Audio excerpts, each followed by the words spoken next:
اور گستاخی صحابہ کرام آپ دیکھیں تو حضرت مغیرہ کے بارے میں لفظ استعمال کرتا ہے، اوے مغیرہ اوے مغیرہ، اوے مغیرہ اوے مغیرہ اوے مغیرہ اوے مغیرہ اوے مغیرہ اوے مغیرہ کی قسم جو لوگ کہیں یہ جملہ ٹھیک ہے، یہ نازیبا نہیں ہے، میں بعض بھائیوں کو کہتا ہوں دیکھیں وہ میرے بھائی ہیں، میں تنقید نہیں کر رہا، میں سمجھا رہا ہوں،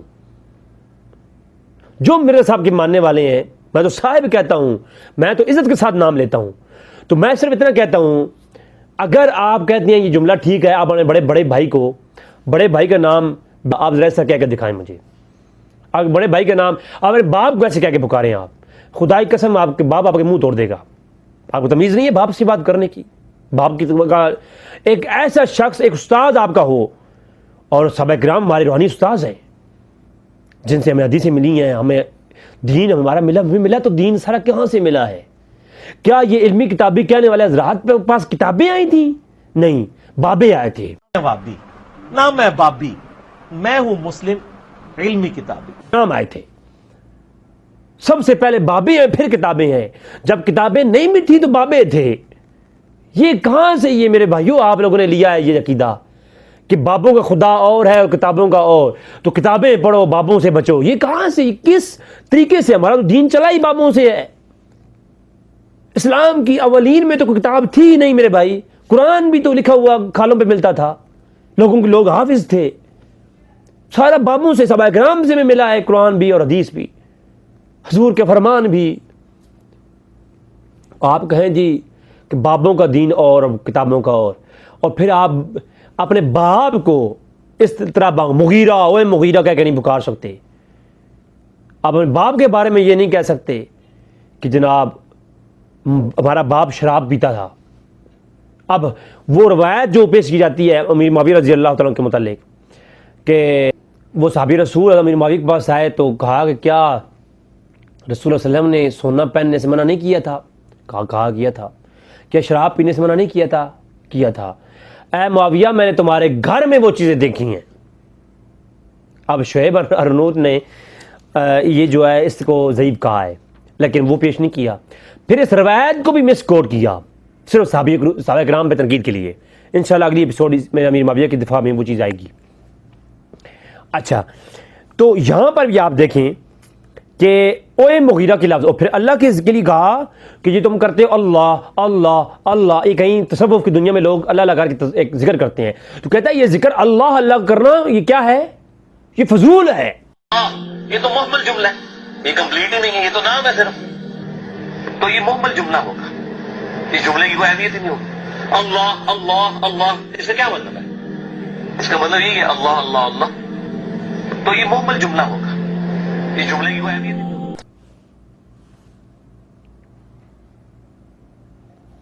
ذکر اللہ کرنا فضول ہے، اللہ اللہ کرنا فضول ہے، یہ لفظ ہی کامل نہیں ہے، اللہ کا نام ہی ٹھیک نہیں ہے، یہ جس کا ذکر کیا جائے یہ علم ہے، یہ کیسا علم ہے؟ کدھر کا علم ہے یہ؟ اور پھر کہتا ہے اور نعوذ باللہ من ذالک، اس شخص نے جس طرح قادیانی پاک مریم کے بارے میں سخت ترین گستاخی کی اور کہا کہ پاک مریم یہ نکاح سے پہلے یوسف نجار کے ساتھ گھوما کرتی تھی، نعوذ باللہ من ذالک، اور پھر وہ اللہ معاف کرے وہ میں لفظ زبان میں لانا چاہتا جو اس نے عیسی علیہ السلام کی پیدائش کے بارے میں کیے ہیں، تو قادیانی نے جس طرح گستاخی کی امہات المومنین کے بارے میں، صحابہ کرام کے بارے میں، سیم اسی طرح اس نے بھی پھر اللہ کے رسول عیسی علیہ السلام کو شرابی تک لکھا قادیانی نے۔ اس نے تو کہا کہ جو محمد رسول صلی اللہ علیہ وسلم ہے اپنے نبی کے بارے میں کہا کہ یہ چھوکرا۔ سننے یعنی علماء یہود پروفٹ کے مقابلے میں کھڑے ہوئے تھے اور انہوں نے اپنی پبلک کی مت مار دی۔ 10 یہودی بھی ایسے نہیں تھے جو آپ پہ ایمان لائے ہوں آپ کی مبارک زندگی کے اندر۔ کیوں؟ بغیم بینہم، مولوی ان کے بڑے بڑے جو پادری بیٹھے ہوئے تھے وہ کہتے تھے یہ کل کے چھوکرا آ کے ہمیں بتائے گا، وہ کہتے تھے یہ کل کے چھوکرا آ کے ہمیں۔ اور پھر عمر صدیق صاحب نے مرزا جونیئر کو چھوکرا کہا جو کہ حدیث عالم ہے، تو اس نے اس کو کہا کہ صدیق صاحب کو جوابی کلپ میں مرزا صاحب نے کہا کہ یہ بازاری زبان ہے، لفظ چھوکرا استعمال کرنا یہ کیا ہے؟ بازاری زبان ہے جو میرے خلاف استعمال کی گئی۔ الزام نمبر 5، یہ 5واں الزام بھی دور حاضر کے ایک بہت بڑے مناظر جنہیں مناظرے کرنے کا بڑا شوق ہے